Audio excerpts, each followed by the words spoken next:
Psychic Simon's family enter. They're called the Simons, because I'm creative with surnames. The Simons compose of it. We can fill in the blanks later, but let's say there's a pantomime dame, there's a Tiny Tim character, it's all your Christmas archetypes. They basically echo back what Simon's saying. They're like, what? No, Michael Buble at Christmas? Michael Buble says, well, yes, there will be a Michael Buble at Christmas, it just won't be live. So they all leave. Oh, Mary's Simon's sister, by the way. I forgot, this is going to get very confusing very quick. So, Mary's part of Simon. So they're like, well, okay, have fun by yourself, Mr. Buble. We're going to go see the light switch on. They drag Mary away, and as Mary's leaving, she says, oh, but Michael, I really did want to tell you that thing. And Michael says, well, just tell me when you're back. They all leave. Michael settles in, and he says, well, finally, maybe I can chill. There's another crash bang in a wallet. And Michael goes, oh, I got that Psychic Simon again. And he goes to the chimney, and he goes, come on, Simon, out you come. But it's not Simon. It's the band Slade. Led by Noddy Holder. I think it's Slade. I can't remember. It's Noddy Holder and Slade. And he goes, Noddy Holder and Slade, what are you doing here? And who else follows him? Wizard. Wizard, come on. But these are not the versions you see of the music videos every year. They're shackled, they're dirty, they're sooty. And he says to them, guys, what's happened to you? And their chains are being led by a pair of mysterious hands. And out steps the evil, the maniacal Cliff Richard. And Richard says, Mr. Buble, I presume. Yeah, pleasure to make your acquaintance. The latest addition to the Christmas UK lineup. Well, I believe you're not feeling Christmas this year. Is that correct, Mr. Buble? Michael says, well, yeah, but, it's all right. They've got the Spotify music. I keep telling everyone it's fine. But Cliff Richard says, no, it's not fine. I'm afraid if you're not going to perform for yourself, I'll find someone that can. In rolls the Michael Bot. It is an animatronic Madame Tussauds version of Michael Buble that can sing all his entire back catalogue of discography in over 10,000 languages. There aren't that many languages, we'll make some up. It's fine, don't even worry about it. He sings in a bunch of languages, he's like pitch perfect, very auto-tuned. Michael is disgusted. He says, well, this is what happened to Paul McCartney, isn't it? And he's like, yes. And he says, well, joke's on you. You can't steal my identity with this robot. As long as I'm here, everyone will know that's not the real me. And Cliff Richard says, well, that's the point, Mr. Buble. You won't be here. He gets out his proton accelerator, he fires it, and a portal opens on stage, a space-time portal, and he says, Mr. Buble, how can you deliver Christmas cheer when I send you back to the least Christmassy place in all time, Victorian London? And Mr. Buble says, no, you can't do this, blah, and Cliff Richard kicks him into the portal, boom, and he's laughing maniacally, he's like, no, nothing can get in our way. But then Psychic Simon runs back on, he's like, sorry Mr. Buble, I forgot my baubles, and then he sees the portal, they chuck him in as well. So now Michael Buble and Psychic Simon have been chucked through a time-space wormhole into Victorian London. So they land, and they're like, well, this is easy, come on, you've got Christmas Carol, you've got kind of Great Expectations, it depends if you consider it a Christmas story, and you've got Christmas Carol, and they're like, well, it's fine, it's the most Christmassy place ever. But it isn't. Because Father Christmas doesn't exist yet. Oh. And no one's heard of him. And Michael Buble's like, what do you mean? Santa's the greatest person ever, and everyone's like, what, Christmas, it's miserable and it's all smoky and everything. So, Michael Buble, so this is December 1st, by the way, so Michael Buble spends the whole month in a greatest showman fashion, top hat and cane, singing the number, Santa Claus is coming to town, set to a montage of Victorian London getting decked out into the postcard perfect image that we know and love. Gets to Christmas Eve. And everyone's like, well, all right, this Santa Claus is coming, but who is he? And Michael Buble's like, well, I thought you guys would know. And they say, well, there's this kind of creepy old man that lives out in the woods called Mr. Klaus. Big asterisk, this part is open to change. I'm kind of borrowing the plot from the Netflix film that dropped a few weeks ago, so don't worry about it.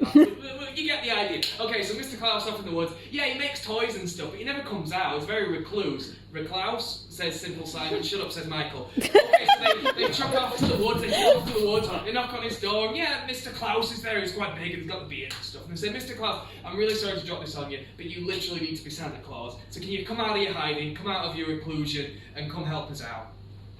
But Santa is a little bit nervous, and Simon takes him aside and says, look, I know it's a lot of responsibility, yeah, I know you're nervous, I'm fine. And he says, no, it's not that, I can do all the responsibility.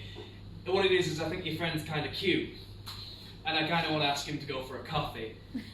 And Simon explains this to Michael, and then they reason that Santa is only going to help them if Michael agrees to be his date for Christmas. But obviously Michael's got Mary waiting at home back in his own time, so he sings Santa Buddy with emphasis on the buddy. In his language of friends, this is all this is. It's a strictly working relationship. We're briefly going to cut back to modern day, where the Simonses, including Mary, all go see who they think is Michael, doing a surprise concert all of a sudden, but it's actually the Michael Bot. Personally, I think his version of All I Want for Christmas Is You is really auto-tuned and metallic, so the Michael Bot is going to perform this, and if you like that sort of thing, you're going to love it, but we're trying to show that the sort of over-commercialisation of Christmas, blah blah blah blah blah blah blah, Mary gets kidnapped by Cliff Richard in the end. That's all you need to know from this scene. Moving on! Santa Buddy, yeah, alright, we've done that. Boom! So they get Santa all ready, all decked out, you know, we've worked out that plot point, but holy smokes, is it that time already? I forgot to mention Simon's an inventor, so while Michael has been over here rallying up all the hype for Santa Claus, Simon's been over here inventing his own time machine. So now it's Christmas Eve, they're like, alright, boom, we've got Santa, Christmas is say, boom, how are we going to get back to his own time? And Simon reasons that the time machine can only work if it is powered by certain audio vibrational mechanics, aka a lot of singing. So, jingle bells, and we're going to get faster and faster and louder with it, to the point where the theatre is literally going to be shaking. We're going to have like the shaky seats that you get in the 4DX theatres. It's going to be great. While the sleigh is sailing off into the night, propels them through space and time back to modern day. So we're great, right? They land back in the modern day. It's Christmas Eve. It's almost last minute, but they can just about make it. Maybe they no time to explain. We have to stop Cliff Richard before it's too late. Wait, where's Mary? Mary for this time. Oh yeah, okay. So they get back and they go, oh, hey, Simon says, we're back. Look, we saved Christmas. Father Christmas is the thing now. We saved Christmas. Where's Mary? And then Cliff Richard is going to appear on FaceTime, and we're going to do a funny bit where Cliff Richard starts talking on FaceTime. We can't hear him because his microphone's on mute. So it's going to go, Mr. Buble, and they're going to go, Cliff Richard. They go, Mr. Buble, Cliff Richard. He's out to go on the move. He starts talking, and Michael goes, sorry, Mr. Richard, you have to unmute it. And then he unmutes it. He goes, okay, is that better? And then the visual's going to go off, and he's like, no, now we can't see you. And it's a funny bit. That's going to go on for like 10 minutes. It's fine. And then he says, okay, well, you beat my pan, Mr. Buble, but it's Christmas Eve. It's the final concert for the Michael Bot. If he aces this concert, which he will, no one's ever going to want to listen to the real Michael again.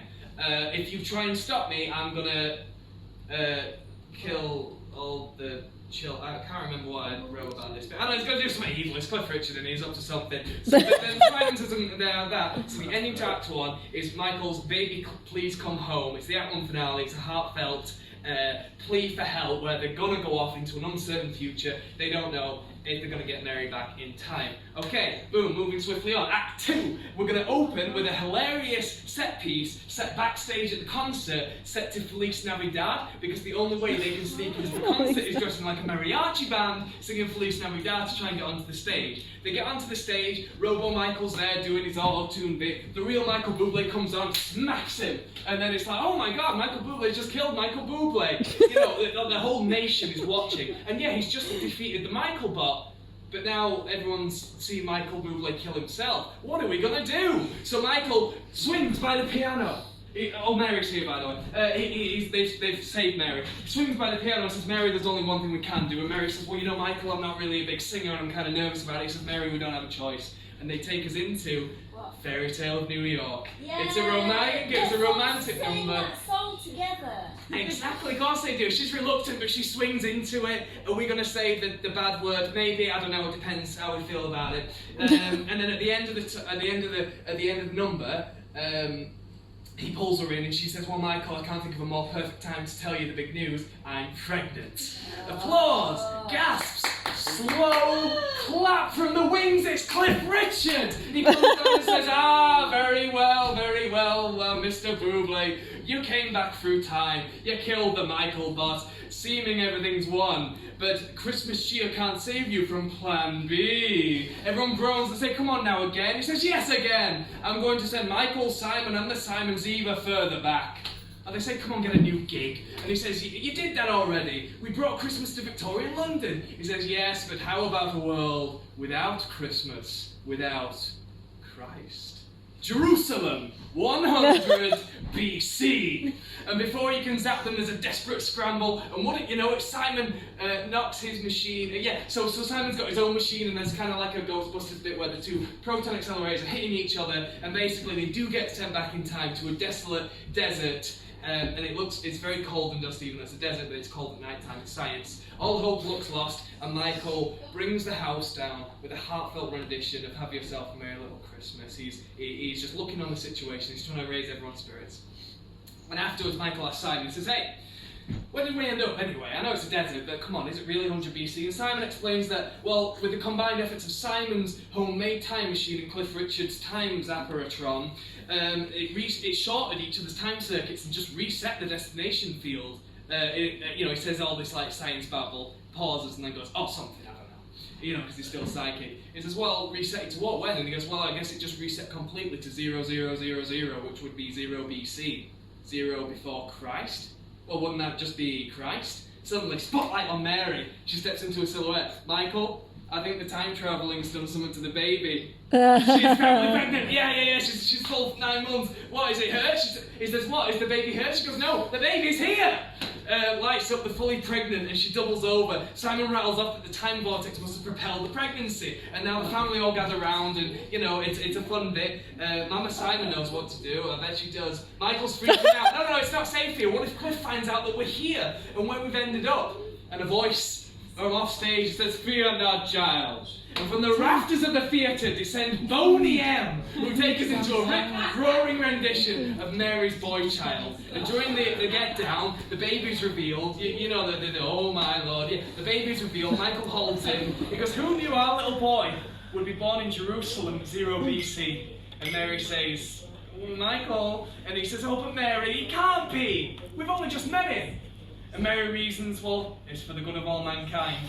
And he says, well, all right then, I suppose when your son is literally Jesus, you do have to make some sacrifices. So the soul of the song is that powerful that the family are all starting to get lifted to their feet.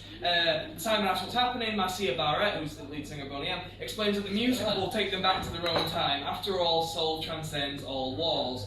Michael panics again. He's like, oh God, oh me. We can't go yet. Our little boy needs to grow up to be Jesus. And just then, a passing Mary and Joseph huddled in the corner. Michael floats down to them angelically and he says, hey, Mary, Joseph, I know I just met you and this is crazy, but can you look after this kid for us, please? And they say, sir, seeing as you're so charming, of course. Michael bids a heartfelt farewell and kisses his kid on the head. The guy's asking, are you an angel? He says, no ma'am, I'm just a guy trying to save Christmas. They say, what now? He says, you'll find out when you're older. You remember the title of the play is called Michael Buble, the Man Who Saves Christmas. Twice. Simon scoops him up and as they float through time, they ask, well, how is it possible? How are we literally floating through time and space? Simon goes, well, it must be magic. And they all groan and he goes, seriously? He goes, well, guys, if this song got to #1 in 1978, anything's possible. So back in the present, Cliff Richard is flabbergasted that they made it back so quick. He's like, what, you were just there? Well, no matter. Wizard, slave, wizard, slave, 12-year-old Michael Jackson who saw his mother committing adultery that everyone pretends to like at this time of year. After them! And there's a mass brawl set to the medley of Saviour's Day, Mistletoe and Wine, and Millennium Prayer. It's called Cliff's Revenge. I'm proud of that one. All looks lost, everyone's defeated. Michael Buble is left, facing off the Armada. And then we hear, on your left. Boney M appear, having transcended the realm of space-time, but they're not alone. They have brought the Avengers, the cream of the crop of the British Christmas #1 crowd. We're talking Paul McCartney, Mariah Carey. It's basically just those two, it's fine, the works. Jonah Louis, Leona, the other one, Alexandra Burke can be there, it's fine. The combined cheer and music overcome Cliff Richard and he's dragged back to hell where he belongs. So now all said and done, Michael Buble saved Christmas twice, like the title suggests. It's time for one last Christmas bash. But wait, has everyone got their presents in time? Now we're going to Christmas wrapping, and that's just getting everything ready, getting everything set back up and ending with the family on a picture-perfect postcard. And we've got our finale mega mix is going to be just Christmas mega mix. It's literally every other song we haven't covered yet, because obviously it's quite Michael Buble heavy, hence the title. And yeah, basically I think it's going to win every Tony Award ever. Film adaptation in a few years, we'll get Alfie Boe to play Michael Buble on the off seasons, it'll be fine. I'll await your call.